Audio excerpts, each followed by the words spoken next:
Assalamualaikum warahmatullahi wabarakatuh. Kami dari kelompok 4 yang beranggotakan saya, Putrapsari Chandri Dewi, dengan NIM 7211421258, dan teman-teman saya, Amelia Nurhidayah, Arfi Fernando Hidayat, Firna Anggreni, Ardi Satria Fernanda, dan Ahmad Zakiansyah akan mempresentasikan hasil diskusi kami mengenai materi konsep motivasi. Pengertian motivasi. Motivasi merupakan proses yang menjelaskan kekuatan, arah, dan ketekunan seseorang dalam upaya untuk mencapai tujuan. Motivasi akan menimbulkan dorongan untuk melakukan sesuatu, baik itu yang berasal dari dalam diri maupun yang berasal dari luar diri seseorang. Sehingga jika motivasi seseorang tinggi untuk melakukan suatu pekerjaan, misalnya dalam kepatuhan penggunaan APD, walaupun terdapat rintangan untuk melakukannya, tetapi karena adanya motivasi tadi, maka seseorang akan berusaha untuk mencari peluang bagaimana cara agar bisa melakukan apa yang diinginkan dan sebaliknya. Motivasi dapat mempengaruhi dalam melakukan sesuatu yang diinginkan atau melaksanakan tugas sesuai aturannya. Selanjutnya akan dijelaskan oleh teman saya. Assalamualaikum warahmatullahi wabarakatuh. Perkenalkan, saya Yarna Anggraini, NIM 7211421127. Di sini saya akan menjelaskan tentang elemen utama motivasi. Elemen utama motivasi dikutip dari buku yang berjudul A Soul of Healing, karya pakar pengobatan tradisional Cina yang bernama Master Wong. Elemen utama motivasi ada 3. Yang pertama, kekuatan. Yang kedua, arahan. Dan yang terakhir adalah ketekunan. Kekuatan atau intensity berfokus kepada seberapa besar usaha seseorang untuk mencoba mencapai sesuatu dalam hidupnya. Yang kedua adalah arahan atau direction. Berfokus pada usaha yang sudah ada dan sudah dilakukan, serta diarahkan ke suatu tujuan yang jelas, seperti tujuan organisasi. Dan yang terakhir adalah ketekunan atau persistence. Berfokus kepada seberapa lama seseorang dapat mempertahankan upaya atau usahanya. Terima kasih. Assalamualaikum warahmatullahi wabarakatuh. Perkenalkan, nama saya Arfi Fernando Hidayat. Di sini saya akan menjelaskan tentang teori-teori awal motivasi. Teori mengenai motivasi pekerja ini berkembang selama tahun 1950-an. Namun teori ini diragukan keabsahannya, tetapi di lapangan masih banyak manajer yang masih menggunakan terminologi ini. Nah, yang pertama ada teori hierarki kebutuhan. Teori ini diperkasai oleh Abraham Maslow yang membuat hipotesis bahwa setiap manusia terdapat hierarki 5 kebutuhan.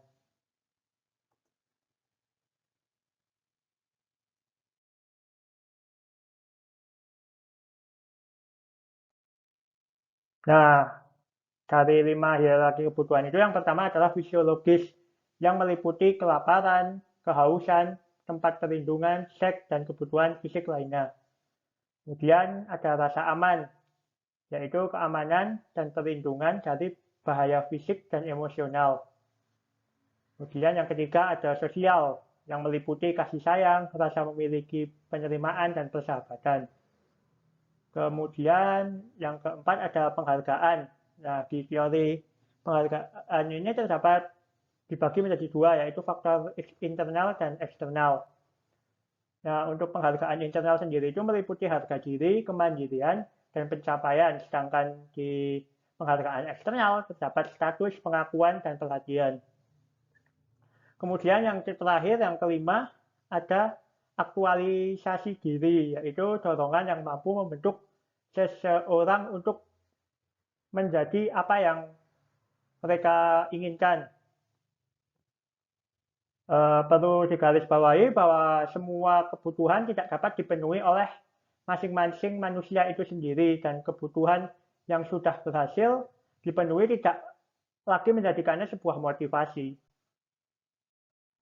Kemudian Maslow sendiri memisahkan 5 kebutuhan ini ke dalam urutan yang lebih tinggi dan yang lebih rendah.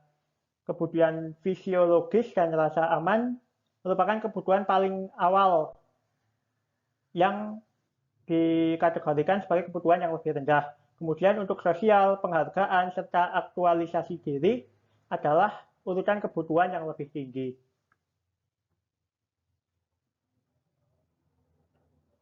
Untuk kebutuhan yang lebih rendah dipuaskan secara eksternal dengan imbalan, misalnya gaji, kontrak, serikat, dan kedudukan tetap. Kemudian yang kebutuhan yang lebih tinggi dipenuhi secara internal di dalam diri orang itu masing-masing. Ya, kemudian yang kedua ada teori X dan Y.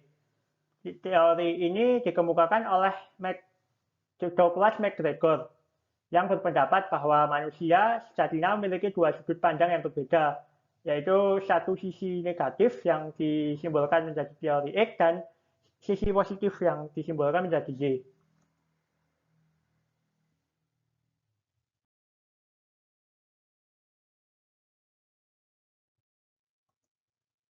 Nah, teori X sendiri yang dianggap sebagai negatif bahwa para pekerja pada dasarnya tidak menyukai bekerja sehingga harus diarahkan atau bahkan dipaksa untuk melakukan pekerjaannya tersebut.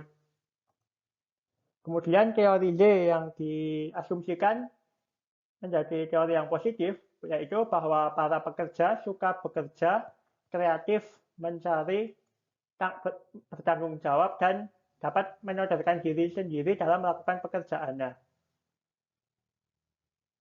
Nah, tapi sayangnya tidak ada bukti yang menyatakan bahwa keduanya valid atau berlaku pada asumsi teori Y akan meningkatkan jumlah pekerja yang termotivasi. Nah, pada dasarnya sebenarnya teori-teori perilaku organisasi membutuhkan dukungan empiris sebelum kita semua menerimanya. Dan teori X dan Y kekurangan dukungan empiris tersebut. Nah, ini yang menjadikan teori X dan Y dilakukan keabsahannya. Kemudian yang ketiga ada teori 2 faktor yang dikemukakan oleh Frederick Herzberg. Teori ini didasari karena adanya keyakinan pada hubungan individu untuk bekerja adalah dasar dan sikap terhadap pekerjaannya dapat menentukan keberhasilan atau kegagalannya.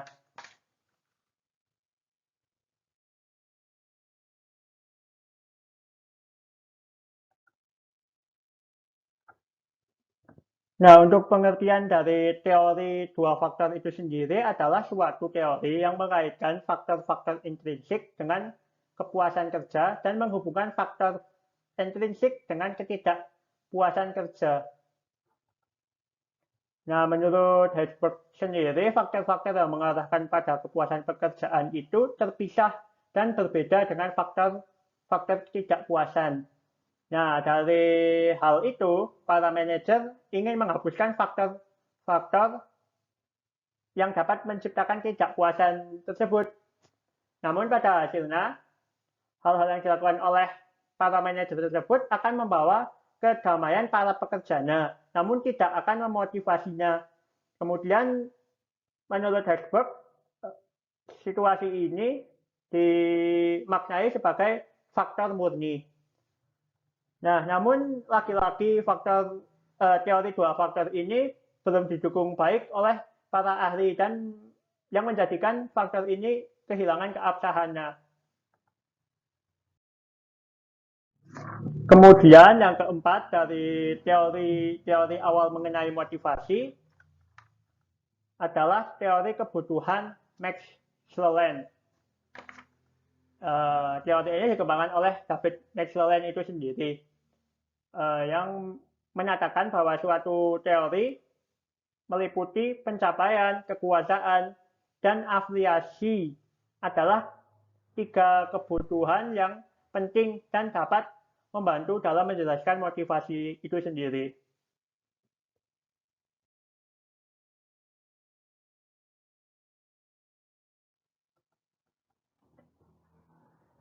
Yang pertama ada kebutuhan akan pencapaian yang dikodekan menjadi N A kapital CH, yang yaitu dorongan untuk berprestasi untuk pencapaian yang berhubungan dengan serangkaian standar.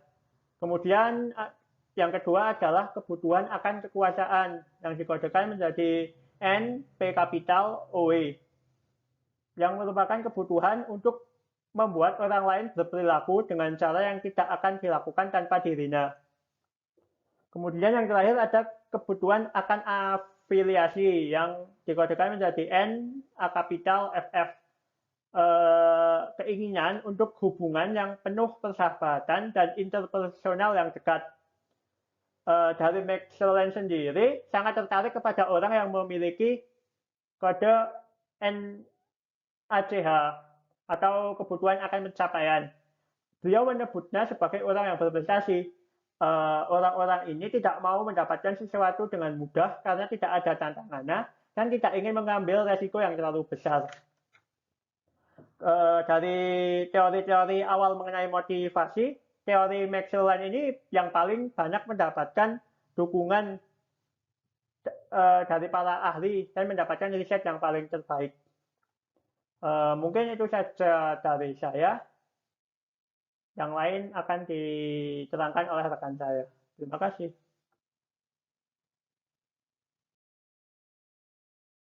Saya Ahmad Zakiansah, NIM 7211 421239. Saya akan menjelaskan tentang teori-teori kontemporer mengenai motivasi.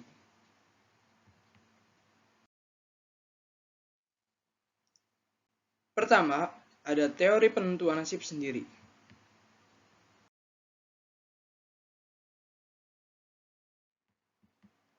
Teori penentu nasib adalah teori yang menjelaskan bahwa orang-orang lebih suka jika merasakan memiliki kontrol atas tindakan mereka, sehingga segala hal yang menjadikan tugas yang sebelumnya dinikmati berubah menjadi sebuah kewajiban. Contohnya, Mercy bekerja di lembaga kemanusiaan sebagai sukarelawan selama 15 jam seminggu untuk membantu orang-orang mengadopsi hewan peliharaan. Saya suka sekali dengan pekerjaan itu. 5 bulan yang lalu, Mercy direkrut pada perusahaan menjadi karyawan dengan jam kerja 11 jam per minggu dan mendapat upah $11 per jam. Akan tetapi, saya tidak menemukan kegembiraan ketika menjadi sukarelawan di lembaga kemanusiaan.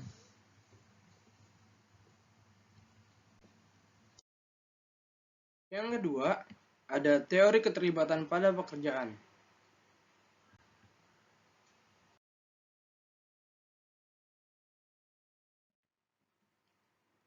Keterlibatan pada pekerjaan merupakan investasi atas fisik, kognitif, dan energi emosional pekerja ke dalam kinerja. Contohnya, ketika perawat Melissa Jones datang untuk bekerja, namun bahwa segala sesuatu dalam kehidupannya menghilang, dan dia menjadi benar-benar terserap dalam apa yang sedang dia kerjakan. Emosi, pikiran, dan perilakunya semua diarahkan untuk merawat para pasien. Pada kenyataannya, dia begitu terlalu dalam pekerjaannya, yang bahkan dia sendiri tidak memperhatikan beberapa lama dia setelah berada di sana. Sebagai hasil dari komitmen totalnya, dia menjadi lebih efektif dalam memberi perawatan bagi para pasien dan terasa bernilai saat dia sedang bekerja. Yang ketiga, ada teori penetapan tujuan.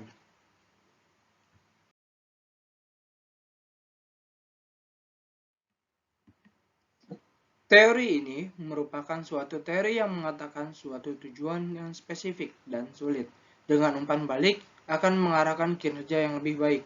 Contohnya, David, pelatih tim pelari lintas negara dari Hamilton High School, memberikan kepada pasukannya kata-kata terakhir ini sebelum mereka mendekati garis start dari lomba kejuaraan liga. Seperti ini, masing-masing dari kalian telah siap secara fisik. Sekarang pergilah ke sana dan lakukan yang terbaik. Tidak ada seorang pun yang meminta kepada kalian lebih dari itu. Saya Melia Nur Hidayah dengan NIM 7211421010. Teori efikasi diri atau biasa dikenal sebagai teori kognitif sosial atau teori pembelajaran sosial adalah suatu keyakinan individu bahwa dia mampu untuk melaksanakan tugasnya. Teori efikasi diri dibagi menjadi dua. Yang pertama, efikasi diri rendah, yang dimana individu akan mengurangi upaya mereka dalam melakukan tugasnya. Yang kedua, efikasi diri tinggi, yang dimana individu akan berusaha lebih keras untuk melakukan tugasnya. Albert Bandura mengembangkan teori efikasi diri menjadi 4. Yang pertama, kemahiran dalam melaksanakan, yaitu memperoleh pengalaman yang relevan terhadap tugasnya. Contohnya seperti kita berhasil melaksanakan tugas di masa lalu, maka kita akan lebih percaya diri dalam melaksanakan tugas tersebut di masa yang akan datang. Yang kedua, pemodelan yang dilakukan, yaitu kita lebih percaya diri jika melihat orang lain mengerjakan tugasnya. Contohnya, seperti kita melihat seseorang yang berhasil menurunkan berat badan, kita akan lebih percaya diri bahwa kita bisa menurunkan berat badan seperti orang tersebut. Yang ketiga, bujukan secara lisan, yaitu kita semakin percaya diri jika seseorang meyakinkan kita bahwa kita mempunyai keahlian untuk sukses. Contohnya seperti para pembicara motivasi yang memberikan kita keyakinan bahwa kita pasti bisa dalam hal tersebut. Yang keempat, stimulasi. Stimulasi mengarahkan pada suatu keadaan yang bersemangat sehingga membangkitkan semangat seseorang untuk mengerjakan tugasnya dengan lebih baik. Teori penguatan, yaitu suatu teori yang mengatakan bahwa perilaku merupakan fungsi dari konsekuensinya. Teori ini memberikan sarana untuk menganalisis apa yang mengendalikan perilaku. Ada 4 proses yang menentukan pengaruh kepada individu. Yang pertama, proses atensi, yaitu orang-orang belajar dari model hanya ketika mereka mengakui dan mencurahkan perhatian pada fitur pentingnya. Yang kedua, proses retensi, yaitu pengaruh dari model bergantung pada seberapa baiknya individu mengingat tindakan model jika sudah tidak ada. Yang ketiga, proses reproduksi penggerak, yaitu setelah seseorang melihat suatu perilaku baru dengan mengobservasi model. Yang keempat, proses penguatan, yaitu para individu termotivasi untuk memperlihatkan perilaku yang dicontohkan jika insentif yang positif atau imbalan yang diberikan. Teori keadilan, yaitu suatu teori yang menyatakan bahwa perbandingan individual mengenai input dan hasil pekerjaan mereka dan berespon untuk menghilangkan ketidakadilan. Ada 4 dimensi untuk para pekerja mengevaluasi seberapa mereka diperlakukan adil. Yang pertama, keadilan distributif, yaitu keadilan yang dirasakan baik jumlah maupun alokasi penghargaan di antara para individu. Yang kedua, keadilan prosedural, yaitu keadilan yang dirasakan pada proses yang digunakan untuk menentukan distribusi penghargaan. Yang ketiga, keadilan informasi, yaitu keadaan di mana pekerja diberikan penjelasan yang jujur dari setiap keputusan. Yang keempat, keadilan interpersonal, yaitu keadaan di mana pekerja diperlakukan dengan rasa hormat dan bermartabat. Teori ekspektansi. Teori ekspektansi yaitu teori yang menyatakan bahwa kekuatan kecenderungan kita untuk bertindak dengan cara tertentu bergantung pada kekuatan ekspektasi terhadap hasil dari tindakan itu dan ketertarikan individu kepada hasil tersebut. Teori ini memusatkan pada 3 hubungan. Yang pertama, hubungan upaya kinerja, yang dimana probabilitas dirasakan oleh individu yang mengerahkan sejumlah upayanya yang mengarah pada kinerja. Yang kedua, hubungan kinerja imbalan, yang mana keadaan individu meyakini untuk melaksanakan pada suatu tingkat tertentu untuk mengarah pada pencapaian yang diinginkan. Yang ketiga, hubungan imbalan tujuan pribadi, yang mana imbalan organisasional akan memuaskan tujuan pribadi individu atas imbalan potensial bagi individu. Saya Ardi Satria Fernanda, NIM 7211421128, akan menjelaskan tentang mengintegrasikan teori-teori motivasi kontemporer. Kita mulai dengan mengakui secara eksplisit bahwa peluang dapat membantu atau menyembunyikan upaya individu. Upaya individu pada kotak sebelah kiri juga memiliki anak panah lainnya yang mengarah ke dalamnya berasal dari tujuan seseorang. Konsisten dengan teori penetapan tujuan, lengkungan tujuan upaya diartikan untuk mengingatkan pada kita bahwa tujuan mengarahkan perilaku. Teori ekspektasi memprediksikan para pekerja akan mengarahkan segenap usaha keras jika mereka menganggap ada hubungan yang kuat antara upaya dengan kinerja, kinerja dengan imbalan, dan imbalan dengan terpenuhinya tujuan pribadi. Masing-masing dari hubungan ini pada gilirannya dipengaruhi oleh faktor-faktor lainnya. Atas upaya untuk mengarahkan kepada kinerja yang baik, maka individu harus memiliki kemampuan untuk melaksanakan dan memandang sistem penilaian kinerja tersebut adil dan objektif. Hubungan kinerja imbalan akan menjadi kuat jika individu memandang bahwa kinerja dan bukannya senioritas, pribadi favorit, atau kriteria lainnya yang diberikan imbalan. Jika teori evaluasi kognitif sepenuhnya valid dalam tempat kerja yang sesungguhnya, maka kita akan memprediksikan di sini bahwa mendasarkan imbalan atas kinerja akan menurunkan motivasi intrinsik dari individu. Kaitan yang terakhir dalam teori ekspektasi adalah hubungan imbalan tujuan. Motivasi akan tinggi jika imbalan atas kinerja yang tinggi dapat terpenuhi kebutuhan yang dominan konsisten dengan tujuan-tujuan individu. Dalam tampilan berikut ini mengungkapkan bahwa model mempertimbangkan pencapaian motivasi, desain pekerjaan, penguatan, dan teori keadilan atau keadilan organisasi. Individu yang berprestasi tinggi tidak dimotivasi oleh penilaian kinerja organisasi atau imbalan organisasi, sehingga terjadi lompatan ke tujuan pribadi dengan nudge yang tinggi.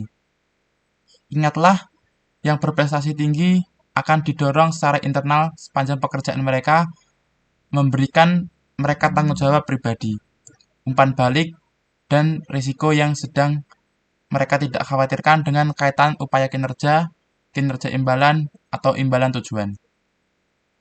Teori penguatan memasuki model dengan mengakui bahwa imbalan organisasi akan memperkuat kinerja individu.